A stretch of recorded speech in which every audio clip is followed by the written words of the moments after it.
What's up guys, as you know I recently installed Fox's custom kernel on my Nexus 4. I tested it over the weekend and I'm making this video to give you my impressions, my thoughts and show you the performance and just how well it did in terms of battery life.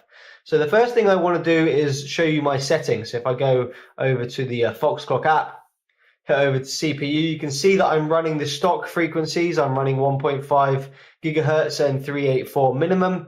I changed the CPU governor from on demand to IntelliDemand and I turned off MP decision. At no point in the weekend did I use eco mode or snake charmer, so I was always using a quad core device. So yeah, in terms of voltage, I used a global undervolt of 125 microvolts, so that helped with the heat. And everything else, guys, is pretty much stock. I used the stock GPU frequencies as well. So here we go. I took some screenshots over the weekend of just how well it performed in terms of battery life. So you can see here, it lasted me a day and 8 hours and 24 minutes with 2% remaining. I did actually not charge this at all. There is no charge at all. I left it on overnight next to my bed and there was no problems. I lost about 3%. That is a great standby time, 1 day, 8 hours. Now, it doesn't mean much if I didn't use the device, but I did. And I'll show you that here with this screenshot.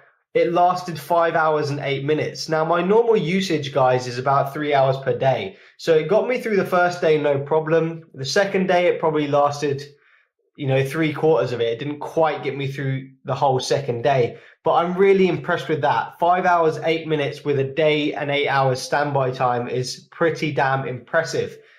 On stock, for comparison, guys, I think the maximum I ever got was about 14 hours standby time and 3.5 hours screen on. So you can see the kernel did a lot of stuff and I was still running it at 1.5 gigahertz and quad core. So yeah, that is very, very impressive. If you wanted to get more time out of it, you could obviously turn on eco mode or just down clock the 1.5 to maybe 1.3 or anything like that. So you can see it is saving me a lot of battery, guys. And yeah, I've also got another picture of here, the frequencies it used. You can see here, most of the time it was deep sleep. That is really because I left it on overnight without charging. You can see here the rest of the time, 5 hours spent in 384 megahertz, not much spent in 1.5, but that's because it only quickly boosts to 1.5 to open an app and then goes back down to say 1.1 if it needs to. So that's that. In terms of performance, guys, I'm really impressed. I updated it after I made the video to beta 7, and if I show you how quick it is here, you can see there's no lag whatsoever. There's there's no problems with it. You can open up everything. Everything's super smooth. It's probably actually smoother than the stock kernel. And you're saving loads in terms of battery life. You can see here there's no problems with its performance. Now, another great thing is the fact that I'm only on 21.6 degrees and it really only ever got to about 26 degrees. And that's a big deal because normally on stock ROM, I was hitting about 30 to 32 degrees regularly. Now I have never hit into the 30s using this kernel. So the undervolt is really helping with the heat and that's great for battery life and throttling issues. Now, if you want to see how it's doing today, I've used a lot of video reviews. You can see it's at 71% here. It's only been on for 4 hours, 15 minutes.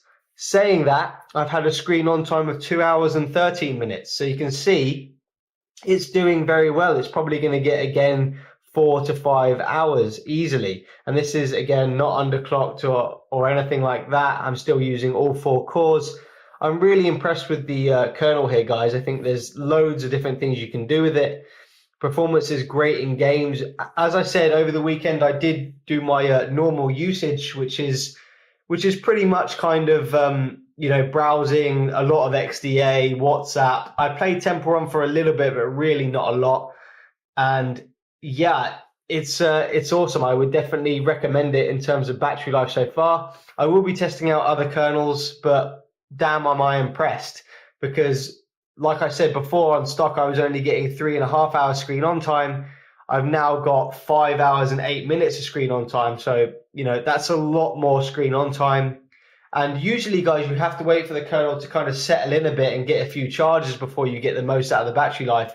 I didn't really do that. I just threw it straight in and it performed very well. So there's a good chance that I might actually get more battery life than what I've just shown you.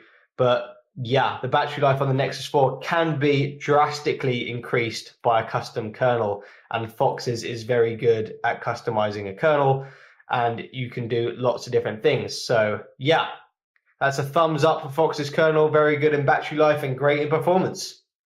See you guys later.